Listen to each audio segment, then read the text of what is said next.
Hey guys, it's Sensuki and welcome to Sensuki's beta version review.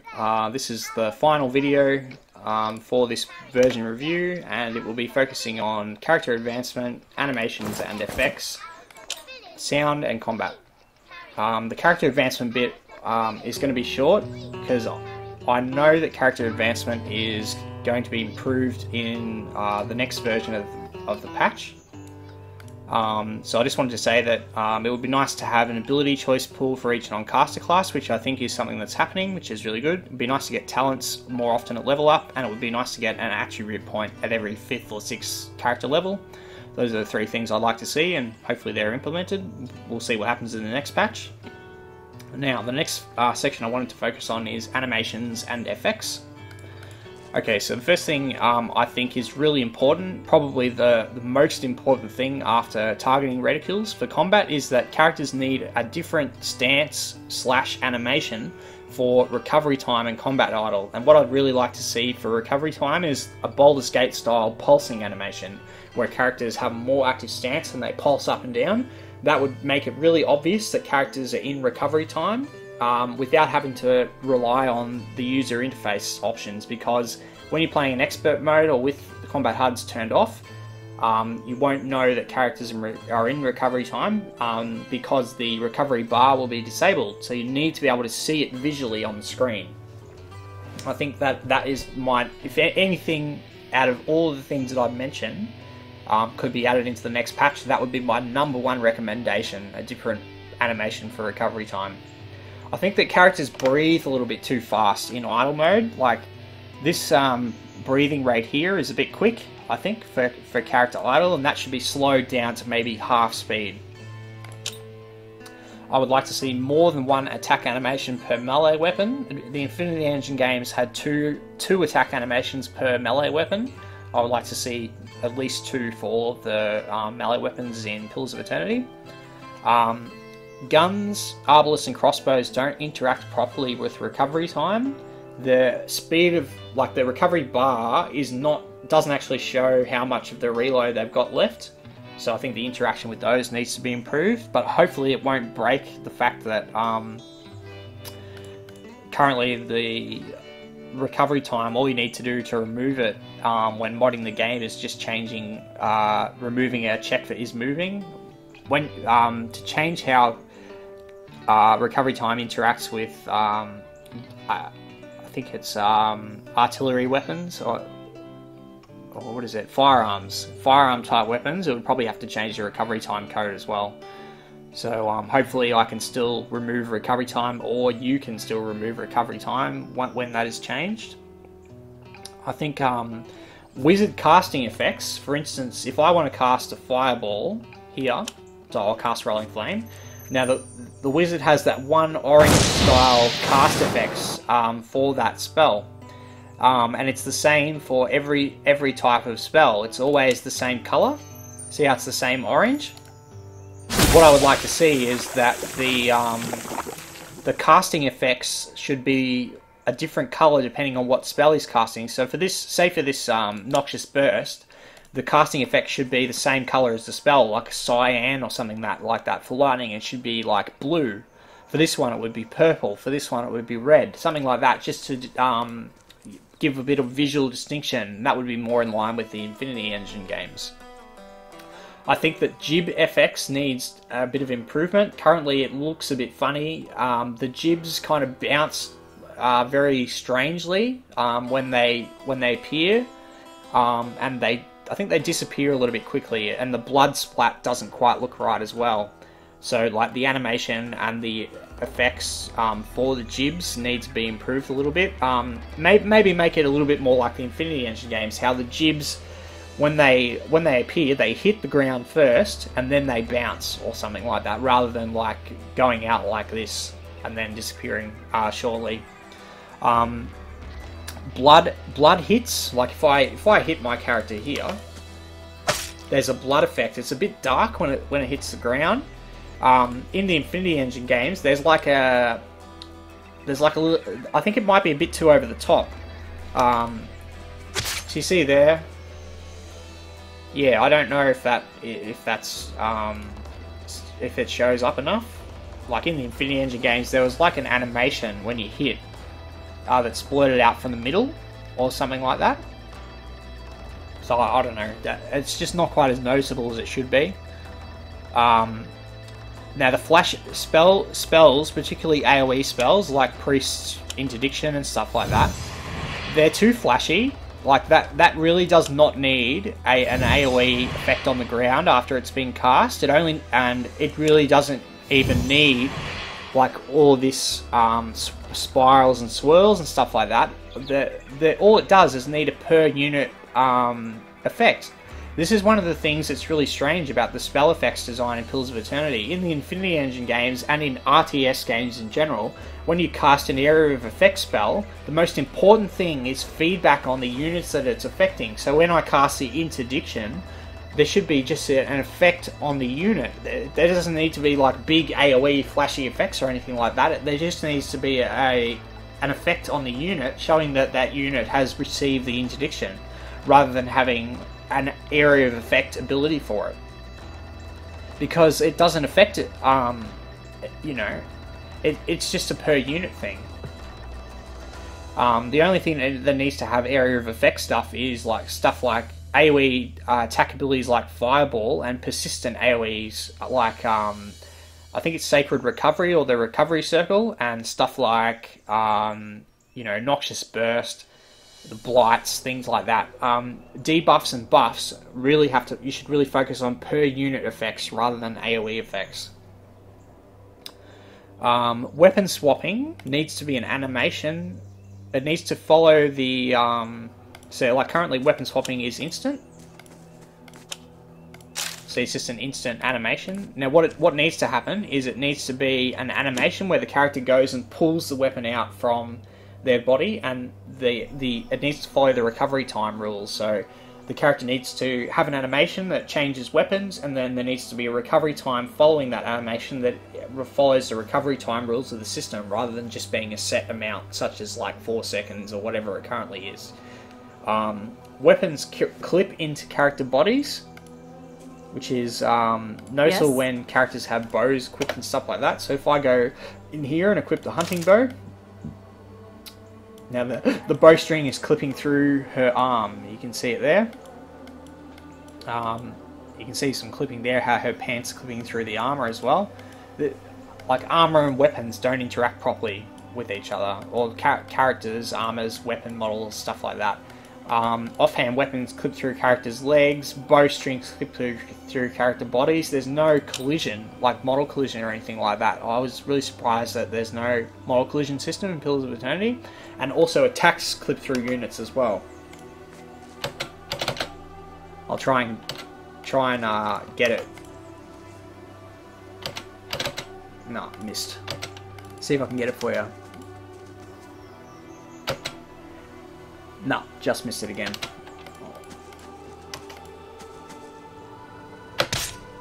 No, I can't catch it. But like the animation of the Morning Star clips through the character model. Instead, what it should do is it should go in front of. So like it should never go through the character model. It should go in front of or next to it.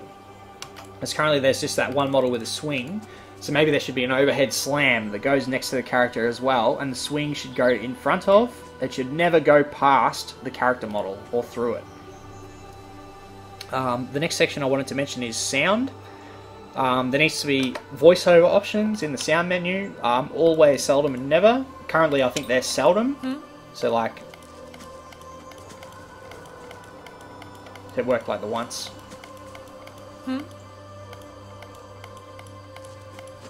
That's very seldom. Always, seldom, and never, like the Infinity Engine games. Closing UI elements like this, that has two sounds. It's got the original close sound, and it's got that tink, that real tinny sound. I really think the tinny sound is unnecessary. It just needs a different sound to opening it. So that has one sound, or that has one sound. It's got like a tap, tap.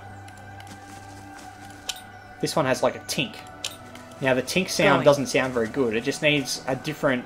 It needs a closed sound. It's playing both sounds at once. See how it's playing? There's 2 sounds, noticeably 2 sounds. This was added in version 2.7.8. It only needs to be 1 sound. There's many people who've pointed this out. And the other thing that needs to be mentioned is that currently you can hear character footsteps, but in the Infinity Engine games you can hear them off screen. So if I mouse over here, I'd like to be able to hear characters walking around, and you can do that in the Infinity Engine games. Hey, I can see a floating item there. Okay, combat. Combat really needs Infinity Engine auto attack clauses. So if I finish killing a human character, this character should then start auto attacking the closest human character, or the closest, you know, player sort of character. Yeah, so like if I kill a wood beetle, this character should start auto attacking the closest wood beetle. I think recovery time should be removed recovery time pause should be removed while moving, which is something that I've done in a mod. I've play tested it. It feels way more natural. It feels way more like an RTS. I really think that recovery time pause while moving is detrimental to the gameplay, and it punishes people for moving in combat. Currently, I know the reason that it was added in is to stop bow kiting, but really, like, no one kites with bows. What people do is this character here will stand there attacking this character. He'll be attacking. Oh, sorry, I'll do it. He'll be attacking her, and this character will be moving around. This is how you kite people. You move one character around while the bow user attacks the other person. It's not the other way around. And like when a character is moving, they're also not attacking. That's time that they're spent not attacking.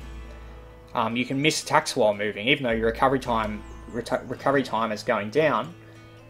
It still has an opportunity cost already. Yes. So yeah, and it just promotes micromanagement as well. It's more fluid. It feels better when recovery time isn't paused while moving. Now currently I've noticed that when the crossbow, arbalist, and gun animations still play regardless of whether recovery time is 0. Like, they still need to complete the animation. You just need to give bow reloading an animation and make it like that, so that you can't fire, move, and then fire instantly. There should be, like, if the bow user hasn't re-knocked her bow, when you move to the destination, she has to re-knock her bow before she fires. Make it like a firearm thing where she has to have a reload animation before she fires her bow. Then that's like front swing animation. Then the bow should play the front swing animation before actually releasing the arrow. The next thing I wanted to mention is per hit damage in conjunction with the attack resolution system, where damage is being received more often, and character health values, the amount of endurance that characters have is just too high. Like, this character here is level 5 and has 86 endurance. There's many creatures in the game that can kill this character with one hit, particularly with a critical hit. A level 5 character with maximum hit points in the Infinity Engine games cannot be killed with one critical hit by any unit in the game. Not even Saravok, not an Ogre Berserker, nothing. There's no unit in the game that can crit a character like that and kill it in one hit. Can kill a level 5 character in one hit. Even a Kensai would not be able to kill a level 5 fighter in one hit. It'd be 2 or 3. So yeah, per hit damage values really needs to be tweaked, or maybe characters need more endurance, or maybe damage needs to be reduced a little bit. I think maybe giving characters more endurance would be the best option, because the DT system kind of limits what you can do with damage ranges. The next thing I wanted to mention is combat speed and recovery time really needs to look. Currently, combat in Pillars of Eternity is too fast and frantic. I recently did a full playthrough of Icewind Dale, and the pace in Icewind Dale is great. Characters attack quickly, but you know, it feels normal. There's just something about it that feels right. Yes. So there's multiple ways that Obsidian can tackle this. First, the main thing that needs to be changed is movement speed in combat. Enemies and characters just move too quickly in combat, especially like, you know, every enemy I've seen has a ridiculously fast movement speed. Their movement speed is faster than all the play characters except for the Ogre and maybe the Spider Queen. All the other units in the game just move ridiculously quickly, and they still tell, like, if a character is targeting someone and they're melee, if you pause the game, they still teleport straight to the character, so there's still that bug present. Rogues are currently ridiculously overpowered. They're like supermen, and this is because of the damage multiplier stacking. Like this rogue here, I can activate Reckless Assault, so that gives me times 1.2 damage. Say I'm using a fine hunting bow, you get times 1.25 damage with that. If I'm using an arbalist, alright, that's times 1.25 times 1.2, and then I make a crippling strike times 1.25 again, and then a sneak attack times 2, and then a critical times 1.5. Like, you can get up to like 200 and something damage. I think the highest amount of damage I've done is like 260 with an arbalist crit, with sneak attack, with crippling strike, with the fine arbalist, with reckless assault mode on. The damage multiplier stacking is just ridiculous. And I think having multipliers in general rather than integers is just silly.